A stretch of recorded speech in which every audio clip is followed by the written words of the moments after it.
বাংলাদেশের মানুষের জন্য তিনি তার জীবনের সমস্ত কিছু স্যাক্রিফাইস করেছেন।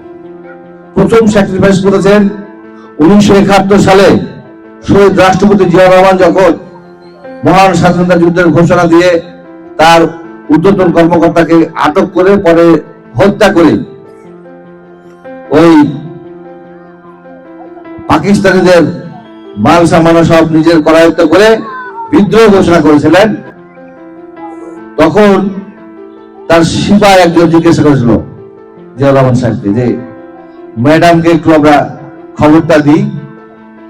তখন উনি বলেছিলেন, তুমি কি তোমার ওয়াইফকে খবরটা দিতে পেরেছ? অর্থাৎ জিয়াউর রহমান স্বাধীনতার ঘোষণা দিবেন, দেশনেত্রী বেগম খালেদা জিয়া তখন জানতেন না। অতি সুকৌশলে উনি চট্টগ্রাম থেকে ঢাকায় 2টি শিশু সন্তান, আজকে আমাদের ভারপ্রাপ্ত চেয়ারম্যান মহোদয় তারেক রহমান এবং মরহুম আরাফাত রহমান কোকোকে নিয়ে তিনি বাংলাদেশে এই ঢাকায় চলে এসেছিলেন। এখানে এসে পাক সেনাদের হাতে আবার আটক হয়েছিলেন। সেই জন্য তাকে কত বিদ্রুপ করা হয়েছে চিন্তা করতে পারেন। তাকে বীরাঙ্গনা, মুক্তিযোদ্ধা এইসব না বলে তাকে অনেক আজে বাজে কথাবার্তা বলা হয়েছে।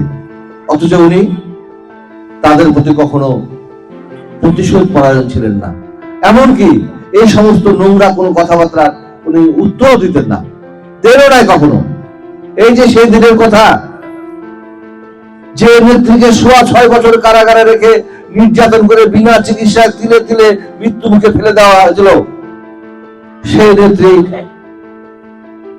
5ই আগস্টের পরে 6ই আগস্ট এই যে আল্লামা মামুনুল হক তাকে দেখতে গেছিল। 2 ঘন্টা ছিল তার কাছে। এটা আল্লামা মামুনুল হকের বক্তব্য বলছি আমি। বললেন যে 2 ঘন্টার ভিতরে উনি আমার খোঁজ নিলেন, আমার পরিবারের খোঁজ খবর নিলেন, আর আমাকে বললেন যে আপনারা আলেম ওলামা, আপনাদের কথা জনগণ শুনে, আপনি বলেন, আপনারা একটু বলবেন যে দেশের সম্পদ যেন জনগণ নষ্ট না করে। আর বললেন যে একটিবারের জন্য তার মুখে শেখ হাসিনার একটা কথাও শোনা যায়নি। শুধু কি তাই, তিনি যখন যেভাবে যে কোনো প্রতিকূল পরিবেশে থেকেছেন কেন তাকে যখন 11 গ্রেপ্তার করা হয়, তখন আরাফাত রহমান কোকোকে গ্রেপ্তার করা হয়েছিল, তারেক রহমানকেও গ্রেপ্তার করা হয়েছিল। তাদেরকে নির্যাতন করে শোনানো হয়েছে। আর বেগম খালেদা জিয়াকে দেশনেত্রীকে প্রেসার দেওয়া হতো যে 2 শিশু সন্তানের দেশের বাইরে চলে যান, মুসলেখা দিয়ে চলে যেতে হয়। তাই বলেছেন। উনি বলেছিলেন যে আরাফাত রহমান কোকো আর তারেক রহমান এদেরকে আমি আমার রোজগার সন্তান, কিন্তু বাংলাদেশে অনেক সন্তান আছে আমার, তাদেরকে ফেলে আমি বাংলাদেশ থেকে যাব না। তার মানে কি, তিনি কতটা দৃঢ় মনোভাবাপন্ন। সর্বশেষ বক্তব্যটা শুনেন, এই গত নভেম্বর মাসে 21 তারিখে সেনাকুঞ্জে গেছিলেন সেনাবাহিনীর প্রোগ্রামে।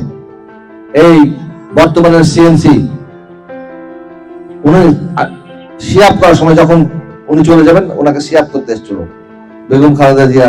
দেশ নেত্রীর প্রথম কথা ছিল, তাকে জিজ্ঞাসা করেছিল এই যে ভূমিকম্পের উদ্ধার কাজের খবর শুনেছেন না? আপনারা সবাই শুনেন নাই? তারপর দেশ নিয়ে, দেশের মানুষকে নিয়ে এত এই প্রতিকূল পরিবেশ থেকে তার চিন্তা চেতনা, সেই জন্য দেখেন আল্লাহ তাকে সম্মান দিয়েছে না? আজকে